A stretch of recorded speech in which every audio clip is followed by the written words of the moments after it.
Shape up or ship out. How to shape up or ship out and how to use that to supersize or grow your business. Sharon Horne-Ellstrom here. And our idiom today is shape up or ship out. It, of course, means to correct your behavior, to improve your performance, to do your job satisfactorily, or get the heck out of Dodge. Get the heck out of here. It comes from the military in World War II, where soldiers were basically told as part of during their training, hey, follow orders, conform to what we tell you to do, follow regulations, do what we say, or we're going to ship you out. We're going to send you literally on a ship, or we're going to send you to some other combat zone. We will ship you out to a combat zone. And after the war, it came to mean, of course, and was expanded to any area of performance. Mostly if people think your performance isn't satisfactory or they want you to do something, manipulative or coerce you to do something, sometimes, or just nudge you to do something. They always have, they, meaning the bosses, the people in charge, the person of power, always is in a position where they can take your job away, take your livelihood away, kick you out of an organization. Clubs and organizations actually think of fraternities and hazing and things. Those are really negative examples of shape up, do what we tell you to, follow our commandments or our commands, or you're out of here. We'll kick you out. You won't get into our club or our organization or our fraternity or sorority. A lot of businesses have interesting practices, interesting hiring practices where they test you out and basically, either you follow in line or you fit their mold or they're not going to hire you or you're out of here. People in all sorts of different situations end up finding themselves, either we fit in or we don't. Either we are part of the culture and we assimilate to the culture or we don't.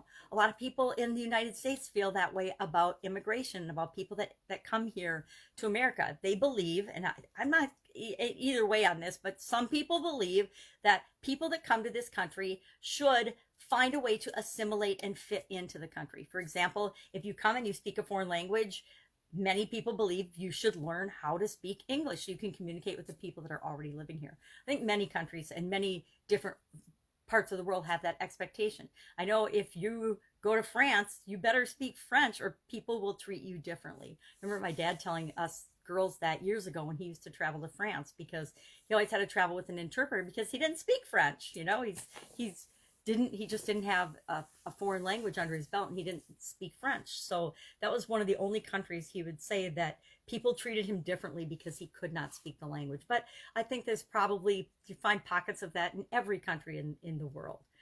So shape up or ship out. How do you use this to supersize and grow your business? How do you use this idea of, we want people to perform in a certain way, we want them to fit in our organization so that we have a cohesive group of people all working toward the same values and goals. How do you make that work in your organization? First, you have a drink of coffee because your throat's scratchy. But the number one thing you want to do is when you're hiring, hire for values, hire for organizational fit and skills, but make sure that you're hiring people that will fit well into the organization.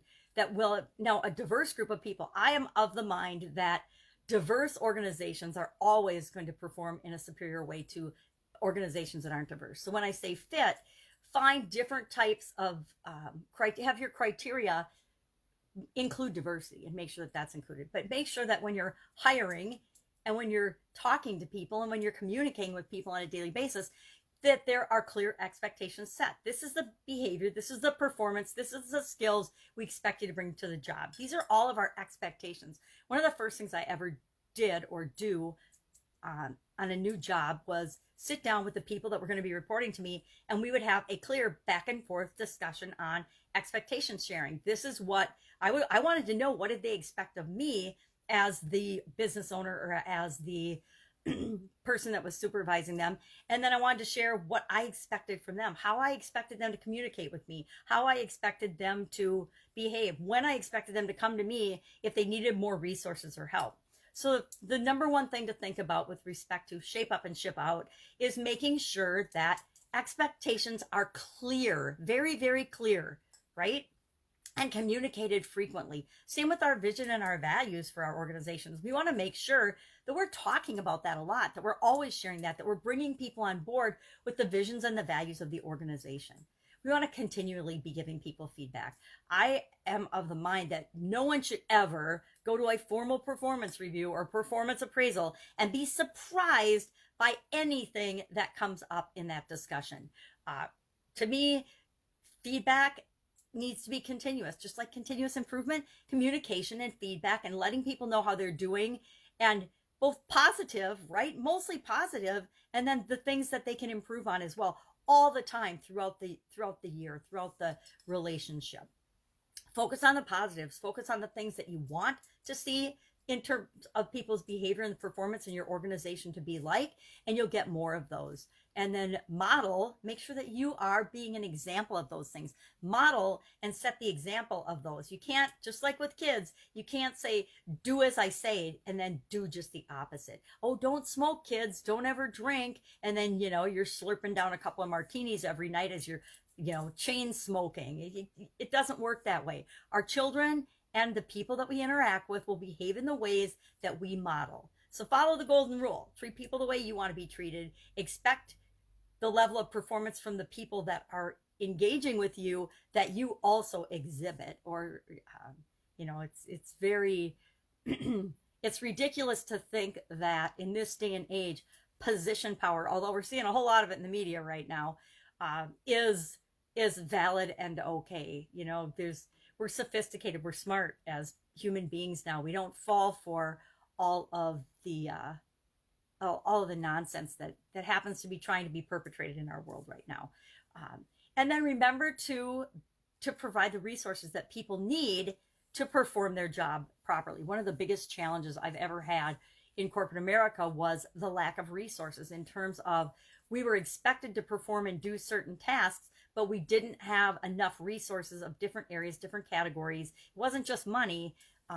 We didn't have necessarily the talent, the information, the skills, the wisdom, the technical capability to do some of the things that the leadership of the organization expected us to do. And that is an exercise in futility, and it's really, really frustrating. And you're setting people up for failure. And we want to make sure that we're always setting everyone up in our organization for success, right? So that is my take on shape up or ship out. Have I heard this a lot in my lifetime and in my career? Absolutely, positively. I've been shipped out of a couple of places. Growing up, my dad would tell my sisters and I, girls, do what your mother says. Shape up or ship out, meaning shape up or you are going to lose privileges or be in trouble or not be able to use a car or something. So, love to hear your stories about shape up or ship out. How do you use it in your organization? And I will, of course, be with you tomorrow with another interesting idiom. What does it mean? Where does it come from? And how can you use it to grow your business right now? Shape up, ship out. See you tomorrow.